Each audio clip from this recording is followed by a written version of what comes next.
Mass learning hub. നമ്മൾ നോക്കാൻ പോകുന്നത് BCOS 184 ഇ-കൊമേഴ്സ് 6 യൂണിറ്റ് ആയിട്ടുള്ള ഇ ബാങ്കിങ് ആണ്. ഇ ബാങ്കിങ് എന്ന് പറഞ്ഞു കഴിഞ്ഞാൽ ഇലക്ട്രോണിക് ബാങ്കിങ് അഥവാ ഇലക്ട്രിക് ഫണ്ട് ട്രാൻസ്ഫർ EFT. നമ്മുടെ ഫണ്ട്സ് ഒരു അക്കൗണ്ടിൽ നിന്ന് മറ്റേ അക്കൗണ്ടിലേക്ക് നമ്മൾ ഇലക്ട്രോണിക് വഴി ട്രാൻസാക്ഷൻ നടത്തുന്നതിനെയാണ് ഇ ബാങ്കിങ് എന്ന് പറയുന്നത്. മൊബൈൽ ഫോണിൻ്റെ വരവോടുകൂടിയും ഇൻ്റർനെറ്റിൻ്റെ റൈസിങ്ങോടുകൂടിയും നമ്മുടെ ബാങ്കിങ് സിസ്റ്റത്തിൽ ഒരുപാട് മാറ്റങ്ങൾ വന്നിട്ടുണ്ട്. ട്രഡീഷണൽ വേയിൽ നിന്നും അത് ഇലക്ട്രോണിക് മെത്തേഡിലേക്ക്, ഇലക്ട്രോണിക് പേയ്മെൻറ്റിലേക്ക് മാറിയിട്ടുണ്ട്. നമുക്ക് അത് എന്ത് ഫെസിലിറ്റേറ്റ് ചെയ്യുന്നു?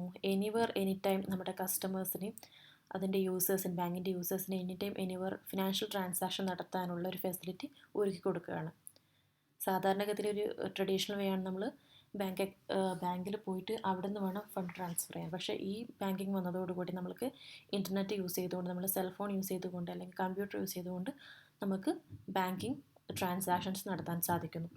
ഇങ്ങനെയുള്ള ഈ ഒരു കാര്യം വന്നതോടുകൂടി ബെറ്റർ ആയിട്ടുള്ള ഫെസിലിറ്റി നൽകുക എന്നുള്ള ഡിമാൻഡ് ബാങ്കിങ് മേഖലയിൽ വന്നു. അപ്പം അത് ബാങ്കുകൾ തമ്മിലൊരു കോമ്പറ്റീഷൻ തന്നെ വന്നു തുടങ്ങി. ഏറ്റവും നല്ല ഫെസിലിറ്റി നൽകുക എന്നുള്ള ഒരു ഡിമാൻഡ് വരികയും ആ കാരണത്താൽ ബാങ്കുകൾ തമ്മിൽ കോമ്പറ്റീഷൻസ് വന്നു തുടങ്ങി. ഏറ്റവും നല്ല ഇലക്ട്രോണിക് ഈ ബാങ്കിങ്, ഏറ്റവും നല്ല ഫെസിലിറ്റി ഏത് ബാങ്കിന് നൽകാൻ പറ്റും എന്നുള്ളൊരു കോമ്പറ്റീഷൻ അവിടെ ക്രിയേറ്റ് ചെയ്തു. കൺസെപ്റ്റ് ഓഫ് ഇ ബാങ്കിങ്ങിൽ ഡെഫിനിഷൻ ഞാൻ പറഞ്ഞതാണ്. E banking refers to banking services that can be accessed online, allowing transaction without physical ബ്രാഞ്ചസിൽ നമ്മൾ നേരിട്ട് പോകാതെ തന്നെ നമുക്ക് വീട്ടിലിരുന്ന് എവിടെ ഇരുന്നിട്ട് നമുക്ക് ഇൻ്റർനെറ്റ് വഴി നമ്മുടെ ട്രാൻസാക്ഷൻസ് നടത്താൻ സാധിക്കുന്നു. അതുപോലെ പ്രൈവറ്റൈസേഷനും ഗ്ലോബലൈസേഷനും എന്ത് ചെയ്തു?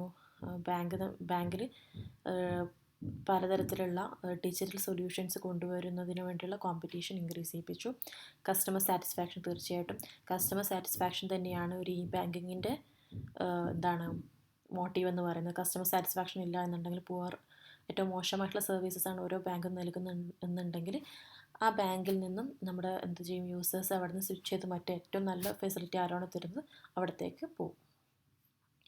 ഇമ്പോർട്ടൻസ് ഓഫ് ഇ ബാങ്കിങ് 24/7 ആക്സസിബിലിറ്റിയാണ്. നമുക്ക് ഏത് ടൈമിലും നമുക്ക് നമ്മുടെ ട്രാൻസാക്ഷൻ നടത്താം, നമുക്ക് അക്കൗണ്ട് മാനേജ്മെൻറ്റ് ചെയ്യാം. കോസ്റ്റ് എഫിഷ്യൻസിയാണ്. ഫിനാൻഷ്യൽ ഡിസിപ്ലിൻ ഉണ്ടാവും.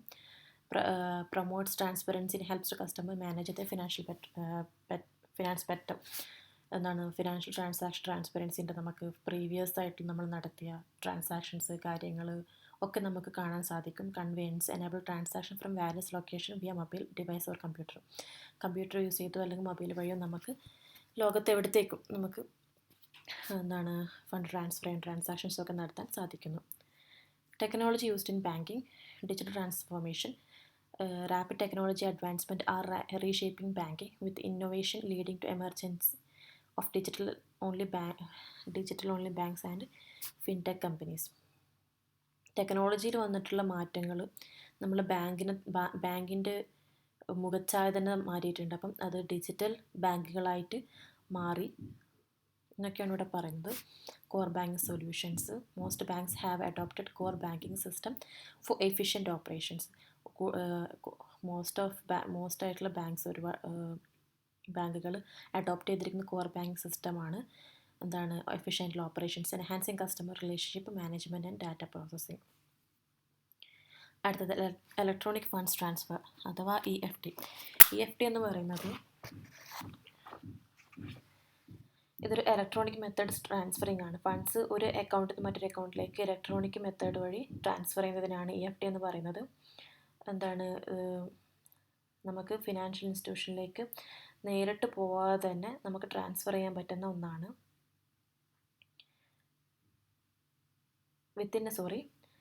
Electronic funds transfer EFT is an electronic method of transferring funds from one account to another, either within a financial institution or across a multiple institution.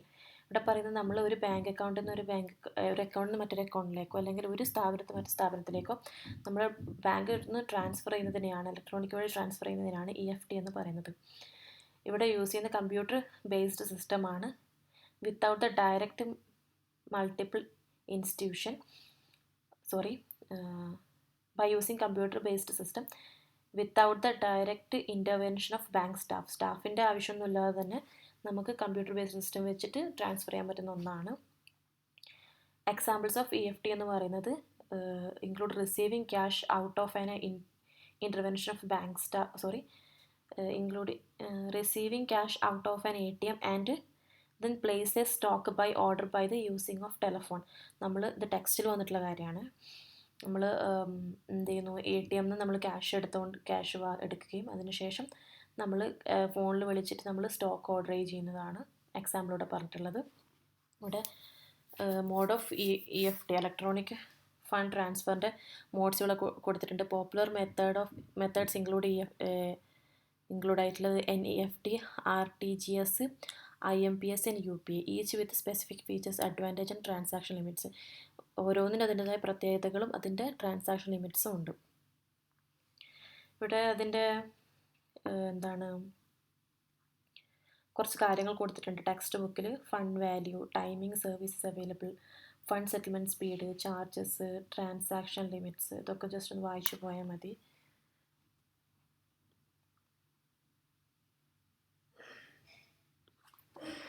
Types of electronic fund transfer എന്തൊക്കെയാണെന്ന് നമുക്ക് നോക്കാം. Electronic fund ട്രാൻസ്ഫറിൽ EFTയിൽ വരുന്നത് first one NEFT. NEFT എന്ന് പറയുന്നത് NEFT system that enables batch processing fund transfer between banks തമ്മിൽ നമുക്ക് accounts തമ്മിൽ ബാങ്കിൽ നിന്ന് ഫണ്ട് ട്രാൻസ്ഫർ ചെയ്യുന്നതാണ്. പക്ഷെ നമുക്കത് ഇതിൻ്റെ full form NEFT, national electronic fund transfer എന്ന് പറയുന്നത് the most commonly used online payment option transfer money from one bank account to another. ഒരു ബാങ്ക് അക്കൗണ്ടിൽ നിന്ന് മറ്റേ ബാങ്ക് അക്കൗണ്ടിലേക്ക് ട്രാൻസ്ഫർ ചെയ്യുന്നതിനോട് യൂസ് ചെയ്യുന്ന ഏറ്റവും കൂടുതൽ ഉപയോഗിക്കപ്പെടുന്ന ഒരു മെത്തേഡാണിത്. സാധാരണഗതിയായി സാലറി ട്രാൻസ്ഫർ, കമ്പനീസ് അവരുടെ സാലറി ട്രാൻസ്ഫർ ചെയ്യാനാണ് ഇത് യൂസ് ചെയ്യാറുള്ളത്. ഫണ്ട് ട്രാൻസ്ഫർ ചെയ്യുന്നത് ഓരോരോ ബാച്ചസ് ആയിട്ടാണ്, ഒരുമിച്ചല്ല ഓരോരോ ബാച്ചായിട്ടാണ് ട്രാൻസ്ഫർ ചെയ്യുക. ഇതിൻ്റെ ലിമിറ്റ്സ് ഉണ്ട്. ഇത് വർക്കിംഗ് ഡേയ്സിൽ മാത്രമേ ഈ ട്രാൻസ്ഫേഴ്സ് നടത്താൻ പറ്റും. വീക്കെൻഡ്സിലോ ഓഫ് ഡേയ്സിലൊന്നും എന്ത് ചെയ്യാൻ പറ്റില്ല, ട്രാൻസാക്ഷൻ നടത്താൻ പറ്റില്ല.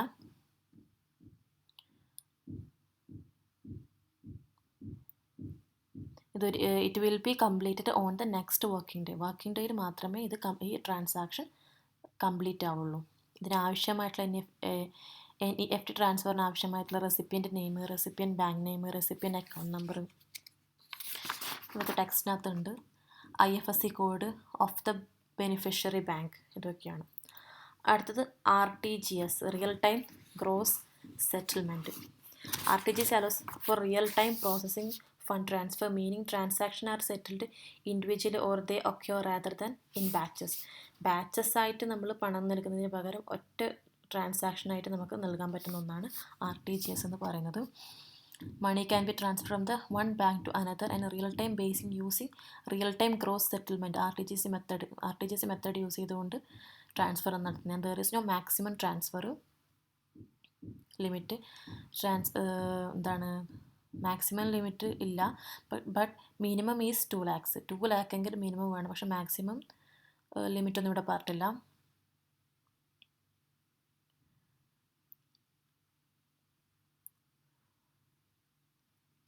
അടുത്തത് അതിനാവശ്യമായിട്ടുള്ളത് amount be send, account number of the remitter or sender, name of the recipient or beneficiary, ആ കാര്യങ്ങൾ ടെക്സ്റ്റ് കൊടുത്തിട്ടുണ്ട്. ഇത് യൂസ് ചെയ്യുന്ന often used for large transaction required immediate settlement. പെട്ടെന്നുള്ള സെറ്റിൽമെൻറ്റിന് ഏറ്റവും വലിയ ട്രാൻസാക്ഷൻസ് ഇമ്മീഡിയറ്റ് സെറ്റിൽമെൻറ്റിന് ആവശ്യമായിട്ടുള്ളത് വേണ്ടിയാണ് ഈ ഒരു മെത്തേഡ് യൂസ് ചെയ്യുന്നത്. അടുത്തത് IMPS, immediate payment services. IMPS design for instant money transfer particularly through mobile devices വെച്ച് നമ്മൾ നടത്തുന്ന ട്രാൻസാക്ഷനാണ് IMPS എന്ന് പറയുന്നത്. Availability, it operates 24/7, allowing users to send services fund at any time including weekends and holidays. വീക്കെൻഡ്സിലും ഹോളിഡേയ്സിലൊക്കെ ഇത് എന്ത് ചെയ്യാൻ പറ്റും, ട്രാൻസ്ഫർ ചെയ്യാൻ പറ്റും. ഇതിന് ലിമിറ്റേഷൻസ് ഒന്നുമില്ല. ഇൻ ദ സെൻസ് നമുക്ക് വീക്കെൻഡ്സിലോ അല്ല വർക്കിംഗ് ഡേയിൽ മാത്രം ട്രാൻസ്ഫർ ചെയ്യാൻ പറ്റുന്നില്ല, എനി ടൈം നമുക്ക് ട്രാൻസ്ഫർ ചെയ്യാൻ പറ്റും. Speed, transactions are processed immediately, providing quick solution for urgent fund transfer. പെട്ടെന്നുള്ള ട്രാൻസ്ഫറിന് ഏറ്റവും നല്ലൊരു മെത്തേഡാണ് IMPS. ഇമ്മീഡിയറ്റ് ആയിട്ടുള്ള പ്രോസസ്സിംഗ് ആണ്. Flexibility supports various channel including mobile banking, internet banking, ATMs. ഇതിൻ്റെ ഇതിലുൾപ്പെടുന്നത് മൊബൈൽ ബാങ്കിങ് ഉണ്ട്, ഇൻ്റർനെറ്റ് ബാങ്കിങ് ഉണ്ട്, ATM ഉണ്ട്. അടുത്തത് UPI unified payment interface. UPI നമ്മളിപ്പോൾ എല്ലാവരും ഉപയോഗിക്കുന്നതാണ്. UPI is an instant payment system that facilitates seamless fund transfer through mobile application. Mobile application വെച്ചുകൊണ്ട് നമ്മൾ ഫണ്ട് ട്രാൻസ്ഫേഴ്സ് ഒക്കെ നടത്തുന്നതാണ് UPI എന്ന് പറയുന്നത്. Functionality: user can send or request money using various methods such as mobile number, virtual payment address, QR code, making user friendly and accessible. ഇവിടെ നമുക്ക് payment ചെയ്യാം. Number വെച്ചിട്ട് ഒരാളെ മൊബൈൽ നമ്പറിലോട്ട് പേയ്മെൻറ്റ് ചെയ്യാം, അല്ലെങ്കിൽ QR കോഡ് വെച്ചിട്ട് ചെയ്യാം, അല്ലെങ്കിൽ VPA വെച്ചിട്ട് നമുക്ക് പേയ്മെൻറ്റ് ചെയ്യാം. ഇതൊക്കെ ഈ ഫെസിലിറ്റീസൊക്കെ യൂസർ ഫ്രണ്ട്ലി ആക്സസിബിളാക്കി മാറ്റുന്നു. നമ്മളിപ്പം ഗൂഗിൾ പേയിലൊക്കെ നമ്മൾ നമ്പറിലാണ് പേയ്മെൻറ്റ് ചെയ്യുക. അതുപോലെ QR കോഡ് സ്കാൻ ചെയ്ത് നമുക്ക് പേയ്മെൻറ്റ് ചെയ്യാൻ പറ്റും. ഇതൊക്കെ ഇതിൻ്റെ സവിശേഷതകളാണ്. UPI integrate multiple bank account into single mobile application. നമുക്ക് ഒരു ആപ്ലിക്കേഷൻ തന്നെ ഒരുപാട് ബാങ്ക് അക്കൗണ്ട്സ് നമുക്ക് അറ്റാച്ച് ചെയ്യാൻ പറ്റും. Speed and convenience: provide instant fund transfer enhancing four overall user experience in digital payment. ഏറ്റവും സ്പീഡിൽ തന്നെ ഫണ്ട് ട്രാൻസ്ഫർ നടക്കുന്നു.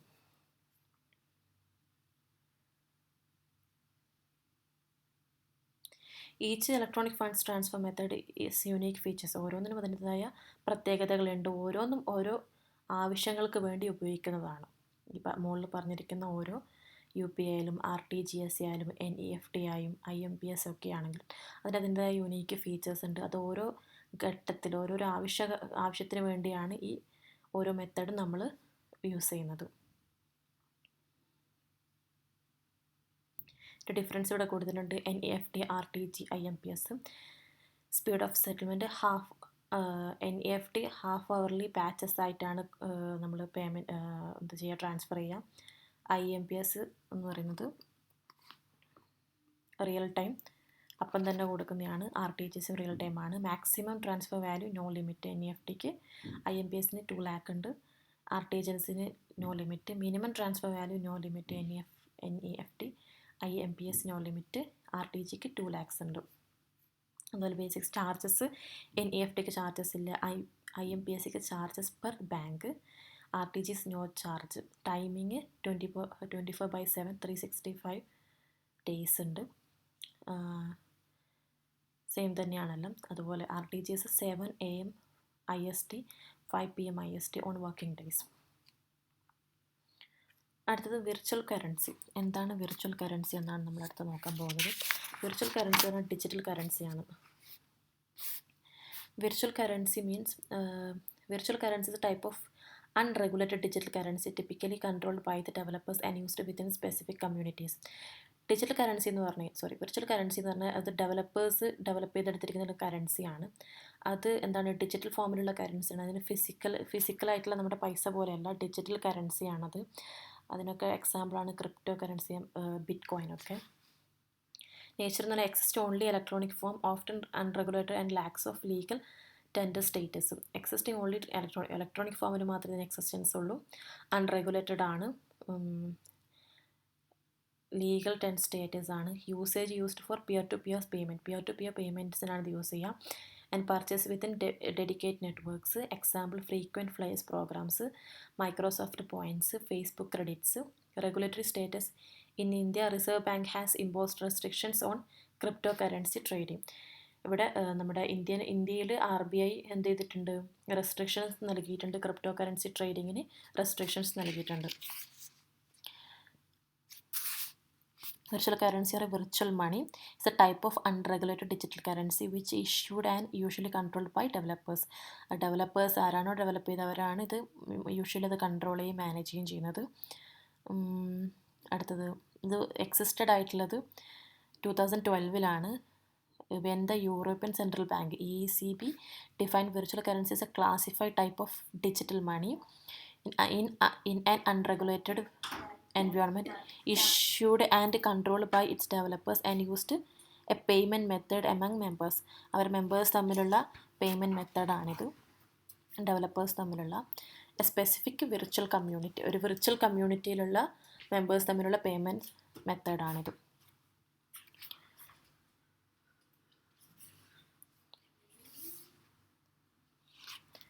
Difference between digital, virtual and cryptocurrency. Digital currency an umbrella term encompassing all form of currency and digital format which may be regulated, unregulated. Virtual currency, a subset of digital currency, typically unregulated and not backed by central authority. Digital currency, virtual currency, crypto currency.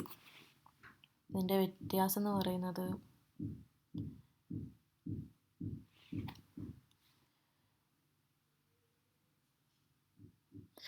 Digital currency എന്നൊരു umbrella ടേമാണ്. മറ്റുള്ള കറൻസിയിൽ നിന്നൊരു umbrella ടേമായിട്ടുള്ള ഒരു കറൻസിയാണ്. ഇങ്ങനെ digital ഫോമാറ്റിലുള്ള കറൻസിയാണ്. With may be regulated, unregulated. Regulated ആയിരിക്കാം അല്ലെങ്കിൽ അൺറെഗുലേറ്റഡ് ആയിരിക്കാം. വിർച്വൽ കറൻസി എന്നൊരു subset of digital currency. Digital currency ഒരു സബ്സെറ്റാണ്. ടിപ്പിക്കലി അൺറെഗുലേറ്റഡ് ആയിട്ടുള്ളതാണ് and not backed by central authority. Central authority ഒന്നും ഇതിനെ ബാക്ക് ചെയ്തിട്ടുണ്ടായിരിക്കില്ല, അതിൻ്റെ അണ്ടറിലായിരിക്കില്ല. ക്രിപ്റ്റോ കറൻസി എന്ന് പറയുന്നത് specific type of virtual currency that uses cryptography use ചെയ്തിട്ടുള്ള കറൻസിയാണ് crypto currency. Specific type virtual കറൻസിയാണ് ഇതിൻ്റെ ക്രിപ്റ്റോഗ്രാഫി യൂസ് ചെയ്തിട്ടുള്ള കറൻസിയാണ് crypto currency. For security and operation of decentralisation network. Decentralisation നെറ്റ്വർക്കിൻ്റെ നെറ്റ്വർക്ക്സ് ലൈക്ക് ബ്ലോക്ക് ചെയിൻ്റെ അണ്ടറിൽ വരുന്നതാണിത്. ബ്ലോക്ക് ചെയിൻ വെച്ചിട്ടാണ് ഈ ക്രിപ്റ്റോ കറൻസി വർക്ക് ചെയ്യുന്നത്. പിന്നെ ഇതിനെക്കുറിച്ച് കുറച്ച് കൂടുതൽ ടെക്സ്റ്റിനകത്ത് പറയുന്നുണ്ട്. Automatic clearing house, ACH.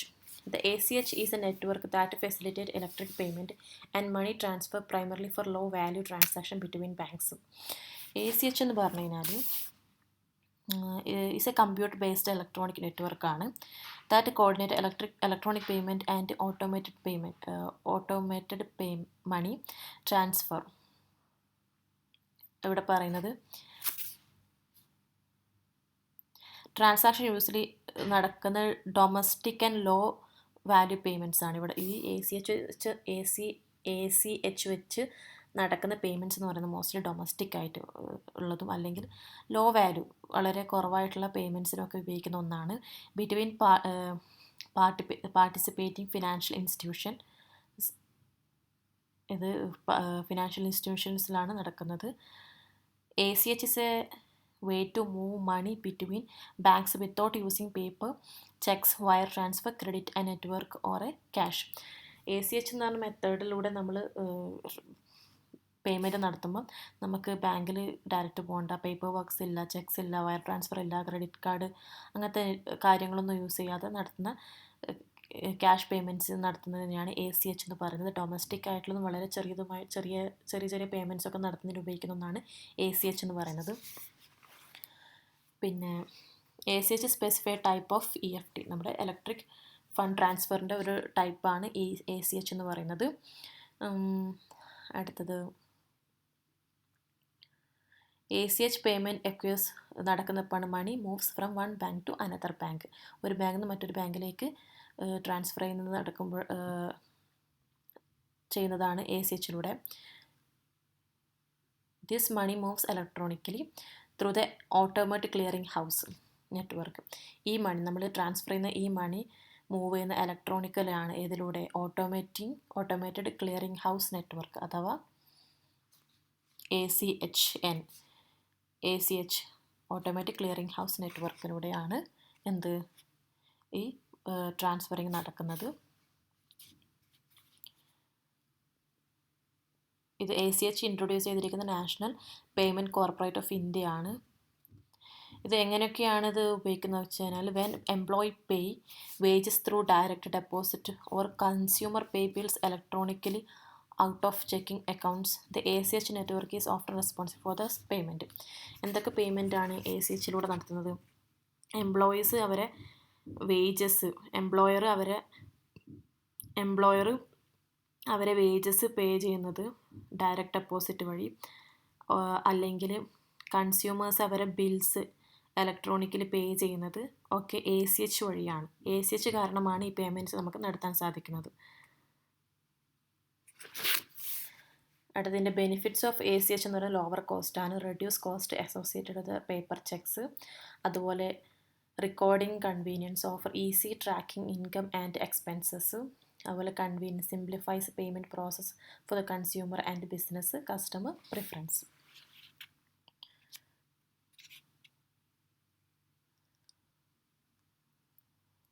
ഇതൊക്കെയാണ് ഇതിൻ്റെ ബെനിഫിറ്റ്. ACH ട്രാൻസാക്ഷൻ പ്രോസസ്സ് എന്ന് പറയുന്നത് involving an originator in individual or organisation. അവിടെ ഒരു ഇൻഡിവിജ്വലോ അല്ലെങ്കിൽ ഓർഗനൈസേഷനോ ഇൻവോൾവ്ഡ് ആണ്. ഇനീഷ്യേറ്റിംഗ് എ പേയ്മെൻറ്റ്, അവർ പേയ്മെൻറ്റ് ചെയ്യുന്നതിന് വേണ്ടി ഒരു ഇൻഡിവിജ്വലോ അല്ലെങ്കിൽ ഓർഗനൈസേഷൻ അവിടെ ഉണ്ടാവും. Payment R ബാച്ച്ഡ് or processed by ACH operation like Federal Reserve. Funds are reconciled between the originating and receiving banks completing the transaction.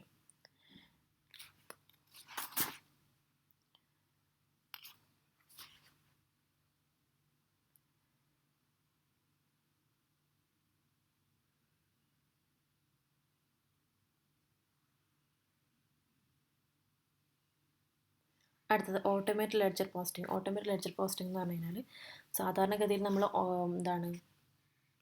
Manually നമ്മൾ ലെഡ്ജർ ക്രിയേറ്റ് ചെയ്യും. പക്ഷേ ഓട്ടോമേറ്റഡ് ലെഡ്ജർ പോസ്റ്റിങ്ങിലൂടെ നടക്കുന്നതെന്ന് പറഞ്ഞു കഴിഞ്ഞാൽ posting stream line the process of recording financial transaction in a company general ledger. Traditionally, it involved manually transferring entries from journal to ledger, but automation enhanced accuracy and efficiency.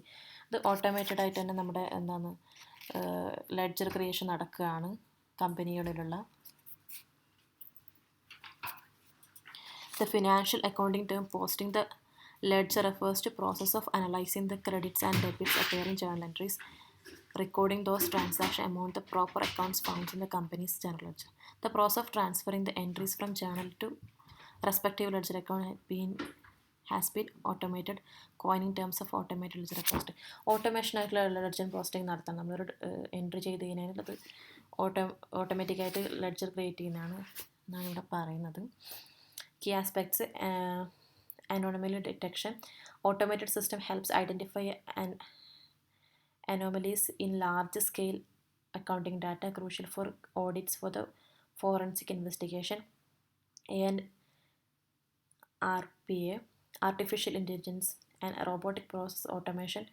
RPA significantly increase productivity by automating repetitive tasks such as document analyzing and data entry.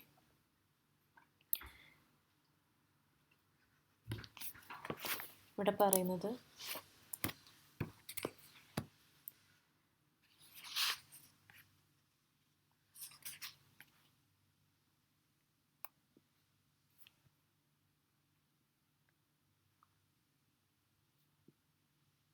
ക്രമക്കേടുകൾ ഓട്ടോമാറ്റിക്കായിട്ട് അവിടെ എന്തെങ്കിലും നമ്മുടെ data entry ചെയ്തതിൽ അക്കൗണ്ടിങ്ങിൽ എന്തെങ്കിലും auditing ഒക്കെ ചെയ്യുന്നു എന്നാണ് പറയുന്നത്.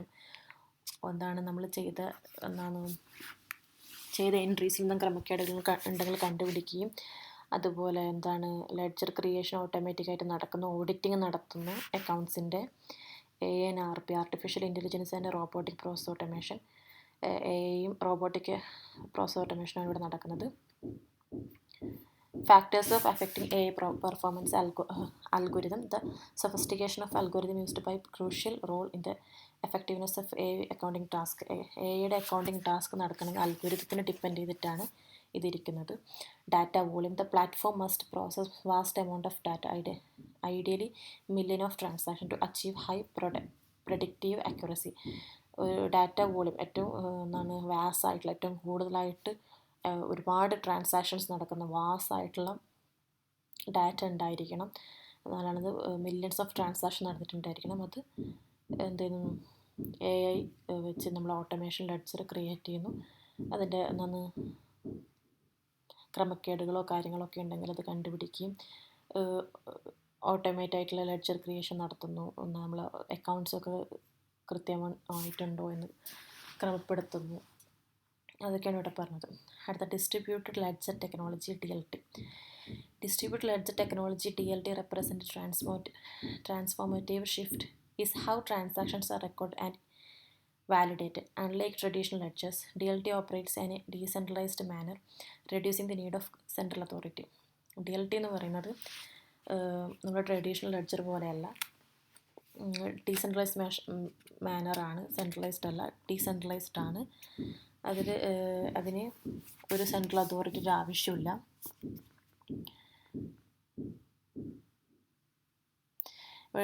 നമ്മൾ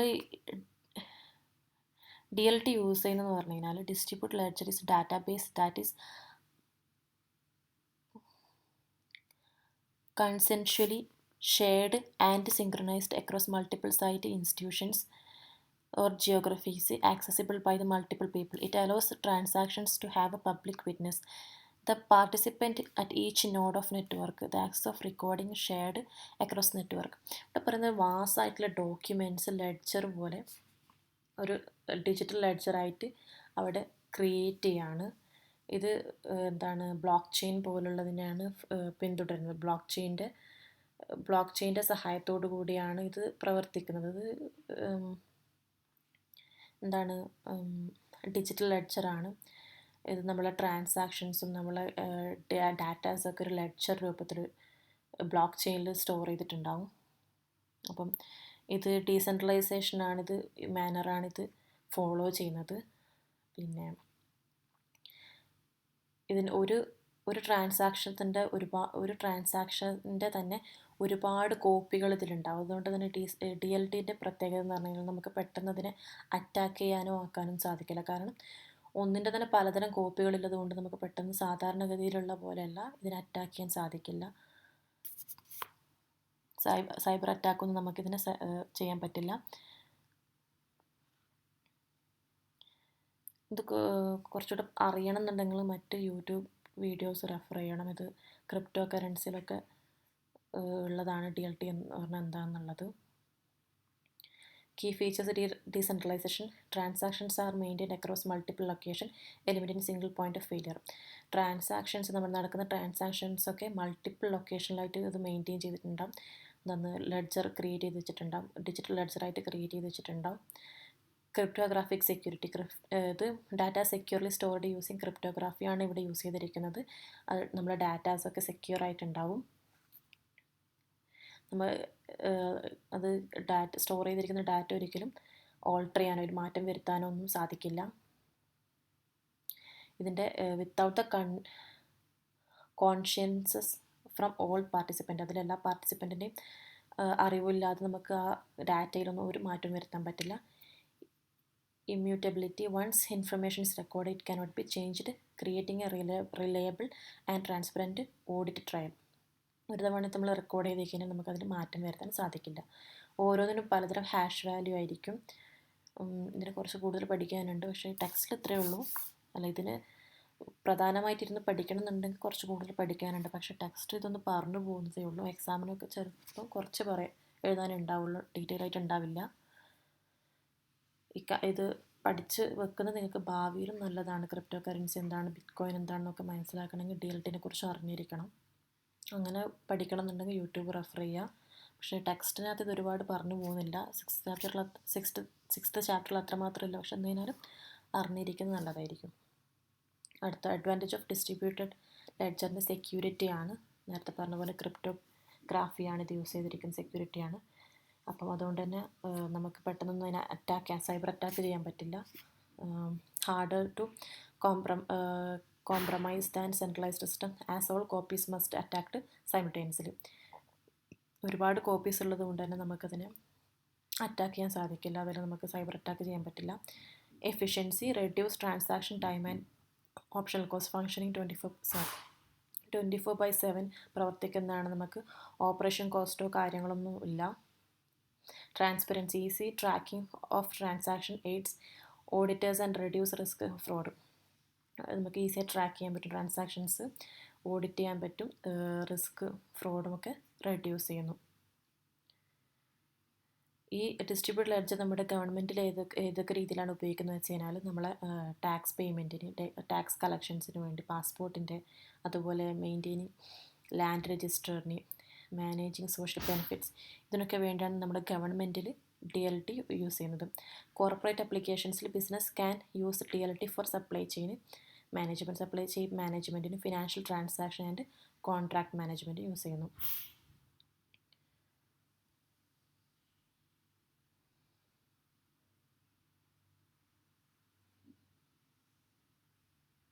Automated ledger posting and distributed ledger technology are paving the way for more efficient and secure transaction finance landscape. Automatic ലെഡ്ജറും അതുപോലെ ഡിസ്ട്രിബ്യൂട്ടഡ് ലെഡ്ജറും ടെക്നോളജി നമ്മുടെ എന്താണ് കൂടുതൽ എഫിഷ്യൻറ്റും സെക്യൂർ ആയിട്ടുള്ള ട്രാൻസ്പെറൻ്റ് ആയിട്ടുള്ള ഫിനാൻഷ്യൽ ലാൻഡ്സ്കേപ്പ് ക്രിയേറ്റ് ചെയ്യുന്നു. By harnessing the advancement, organization can improve their accounting practices. അവരുടെ അക്കൗണ്ടിങ് പ്രാക്ടീസസ് ഇമ്പ്രൂവ് ചെയ്യാൻ സാധിക്കുന്നു. സെക്യൂരിറ്റി എൻഹാൻസ് ചെയ്യുന്നു. Potential transform various sectors through ഡീസെൻട്രലൈസേഷനോടുകൂടി അവർ എന്താണ് potential transactions potentially transform various sectors through decentralization. A technology involved with the future financial transaction will likely shift towards greater automation and distributed system. Automation ലെഡ്ജറും അതുപോലെ distributed ledger technology വന്നതോടുകൂടി ഡീസെൻട്രലൈസേഷനാണ് ഇവിടെ focus ചെയ്യുന്നതുകൊണ്ട് തന്നെ എന്താണ് ഒരുപാട് എഫിഷ്യൻ്റായിട്ട് വർക്ക് ചെയ്യാനും secure ചെയ്യാനും ട്രാൻസ്പെറൻ്റ് ആയിട്ട് ഫിനാൻഷ്യൽ ട്രാൻസാക്ഷൻസ് നടത്താനും ഒക്കെ ഇത് ഹെൽപ്പ് ചെയ്യുന്നു. സെക്യൂരിറ്റി എൻഹാൻസ് ചെയ്യുന്നുണ്ട്. അതുപോലെ ഫ്യൂച്ചറിസ്റ്റിക് ആയിട്ടുള്ള ടെക്നോളജി ഇതിൽ ഇൻവോൾവ് ചെയ്തിട്ടുണ്ട്. ഫ്യൂച്ചർ ഓറിയൻറ്റഡ് ആയിട്ടുള്ള ഫിനാൻഷ്യൽ ട്രാൻസാക്ഷൻസൊക്കെ നമുക്ക് ചെയ്യാൻ പറ്റുന്ന രീതിയിലുള്ള ടെക്നോളജിയാണ്. അതൊക്കെയാണ് ഇവിടെ പറഞ്ഞിരിക്കുന്നത്.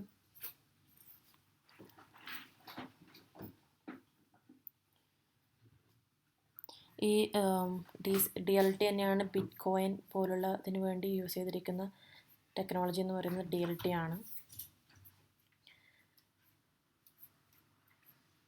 ഡിസ്ട്രിബ്യൂട്ടഡ് ലെഡ്ജർ ടെക്നോളജി തന്നെയാണ് ബിറ്റ് കോയിൻ യൂസ് ചെയ്തിരിക്കുന്ന ടെക്നോളജി എന്ന് പറയുന്നത് DLT ആണ്. അതുപോലെ